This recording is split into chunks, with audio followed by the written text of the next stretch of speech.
وسام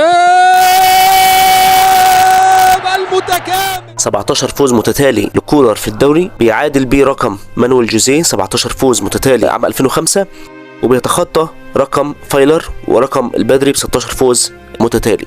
عايز اتكلم بس في نقطة بسيطة هنا عشان ندي مارسيل كولر حقه في نقطة معينة، ان 17 فوز متتالي لكولر مختلفين تماما عن ال 17 فوز بتوع جوزيه وعن ال 16 فوز بتوع البدري وبتوع فايلر. مختلفين في ايه بقى؟ مختلفين في وقت وظروف كل فترة عن التانية. يعني ايه؟ يعني كل الفترات بتاعت فايلر بتاعت جوزيه بتاعت البدري كانت في بداية موسم. يعني ايه في بداية موسم؟ يعني الفريق لسه جاهز بدنيا، واخد فترة اعداده، الفترة مستقرة، مفيش ضغط مباريات، ما لعبتش ماتشات كتير، فالفريق واقف على رجله بالمعنى الاصح.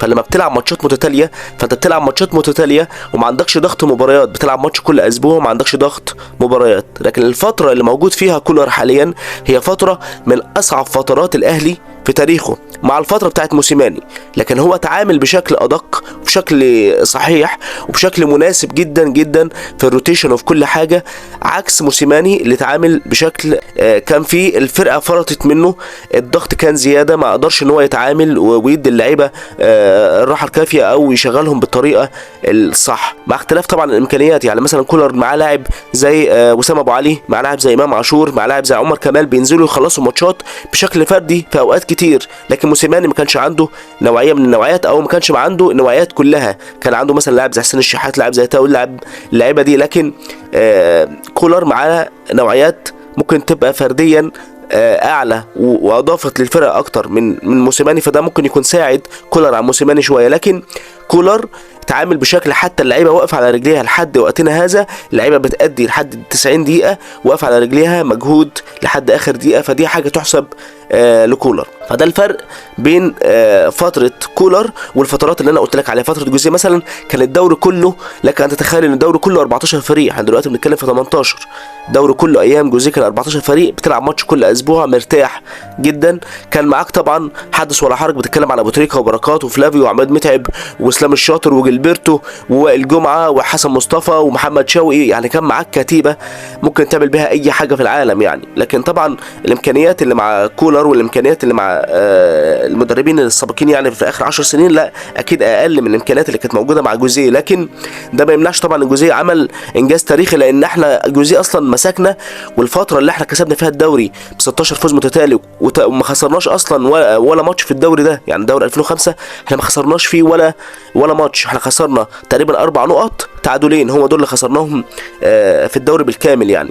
فايلر برضو كان في بدايه موسم كان واخد الفرقه بعد فتره اعداد، وعمل معاهم فتره اعداد، وبعدين لعب معاهم ماتش السوبر بتاع الزمالك، وبعد كده بدا يدخل على الدوري بشكل مستقر جدا. البدري نفس الحكايه في بدايه الدوري وهكذا. لكن كولر فترته نص موسم، مش نص موسم، انت بتتكلم في نهايه الموسم الفعلي في العالم كله، شهر 5 بتتكلم في نهايه الموسم الفعلي في العالم كله. هو بدا يعمل السلسله بعد نهايه الموسم في العالم كله اصلا، بعد الضغط ما حصل. بتلعب سوبر افريقيا، بتلعب دوري ابطال افريقيا، وبتلعب كاس عالم، واللعيبه بتروح المنتخب وترجع من المنتخب، وبعدين تدخل في سلسله فوز متتالي. فدي حاجه صعبه جدا تتحسب لفتره كولر. خلينا بقى نتكلم عن الحدث الاهم امبارح اللي هو ركله الجزاء اللي حصل عليها اللغط كله. لو تلاحظ هتلاقي ان استدعاء الفار للحكم تم بشكل سريع جدا.